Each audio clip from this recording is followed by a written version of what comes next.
Welcome back, guys. In this one, we're going to be taking a look at my HeartGold SoulSilver binder progress.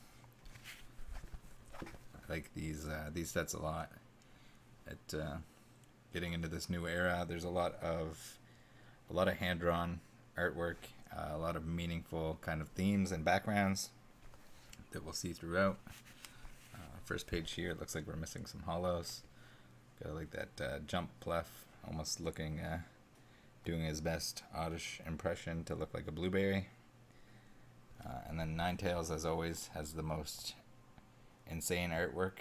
You'll notice here that they got the evolution stones built into the artwork there for the Pokemon that evolve from stones. I don't know if that's actually supposed to be a stone or not.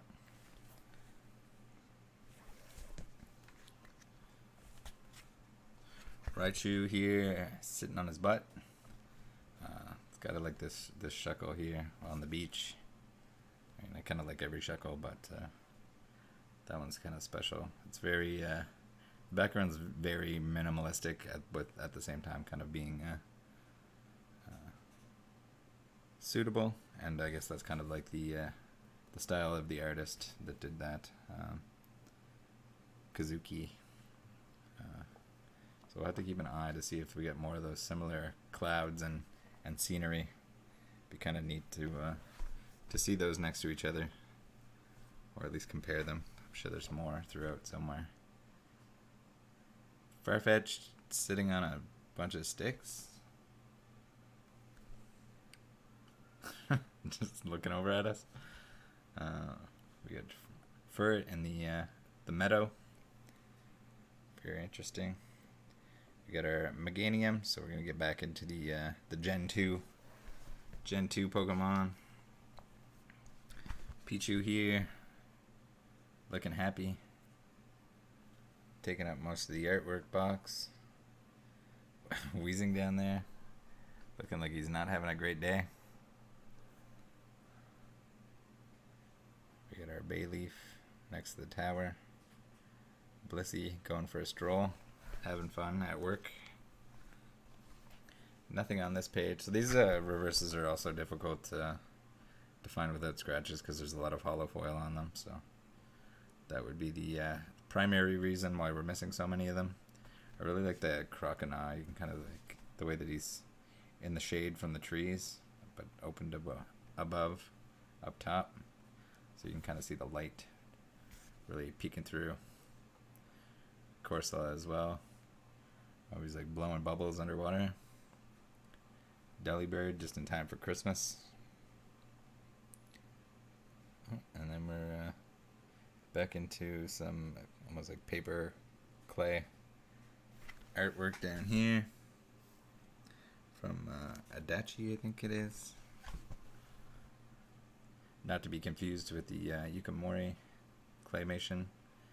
Usually the easiest way to tell with that is whether the picture, the photograph is taken with like the paper background, sort of like a, I don't know, like if you call that like puppet show, versus if it was taken like in a real life scenario, like amongst some grass or foliage or something like that. Slowbro there. I don't know what's going on there. It looks like he's almost like walking on water. I don't know if it's just markings in the cave. It's sort of odd. Miltank. I feel like every time Miltank gets brought up, everyone has like flashback nightmares to Whitney's Miltank kicking their butt. I don't think I've ever had that issue playing through, but I also haven't played through it in a while. But I certainly don't have any Miltank PTSD like some people do. I guess I was just too good of a gamer. Another Magikarp. I mean, there's only so many things you can do with a Magikarp, but that's certainly an interesting one. We got the effects in the water there. I don't know if there's like a whirlpool kind of going on, or if that's just the effect of him jumping out. It's sort of where can Magikarp jump out? I don't know if there's any Magikarp artwork where he's actually on dry land. Seems like he's always jumping up out of the water somewhere. There's the Pikachu that matches that Pichu that we saw earlier. Center it there. Looks like he's having a great time. I feel like that would be one of Dizzle's favorite artworks. It kind of has his name all over it. Almost looks like a happy plushie. And then also that he loves Gen 2 as much as he does. I'm sure he likes that one. Got Totodile there, happy as can be. The Vulpix, I think it was this Vulpix that was accidentally printed with a different set symbol on it, and that might be at the back of this binder. I think I put it in the binder that it's supposed to be in, just with the wrong set symbol. And I can't remember the reasoning for that. If anyone knows, feel free to let me know below, but I'm quite certain it was something to do with it was in a theme deck and it was just printed with the wrong one. So it was supposed to have the HeartGold SoulSilver logo, but accidentally got printed with another set logo, and I can't even remember which set it had on it. One of the other HeartGold ones, I think. Now we're getting into primes that we've hit the next generation here with HeartGold SoulSilver. We got Meganium Prime. Very nice. So I guess we get the starters here. I don't know if there's the third starter that we're missing. But the for Alligator, probably.